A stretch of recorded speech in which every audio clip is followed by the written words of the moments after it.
প্রিয় দর্শক, আজকে আমি ঘুরতে ঘুরতে সেই ঐতিহ্যবাহী লাটেঙ্গার ঘোড়ার মাঠে এসেছি। আর এই ঘোড়ার মাঠটায় প্রতি বছর বুধবার এবং বৃহস্পতিবার পয়লা বৈশাখের প্রথম সপ্তাহে বুধ এবং বৃহস্পতিবার এখানে ঘোড়ার দৌড় অনুষ্ঠিত হয়। এখানে কিন্তু প্রতিটা জেলা থেকে প্রায় 30 থেকে 40টা ঘোড়া 2 দিন প্রতিযোগিতা করে এবং এখানে প্রথম দিন এবং দ্বিতীয় দিন হাজার হাজার মানুষ বিভিন্ন জেলা থেকে এবং বিভিন্ন প্রান্ত থেকে এই ঘোড়ার মাঠে আসে। আর এই ঘোড়ার মাঠটি আপনি দেখতে পাচ্ছেন যে আমার পিছনে যে একেবারে ধুধু করে সেই পুরো জায়গাটা হচ্ছে এই ঘোড়ার মাঠ।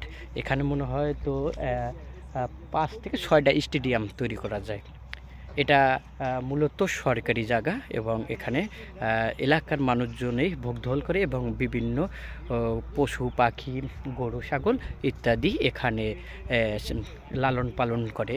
আর এখন বর্তমান মাছ চাষ করা আছে এবং মাছ চাষের পরেই হচ্ছে কি শুকিয়ে যাবে, শুকিয়ে যাওয়ার পরেই হচ্ছে কি এখানে সেই ঘোড়দৌড়ের প্রতিযোগিতার জন্য প্রস্তুতি করা হবে।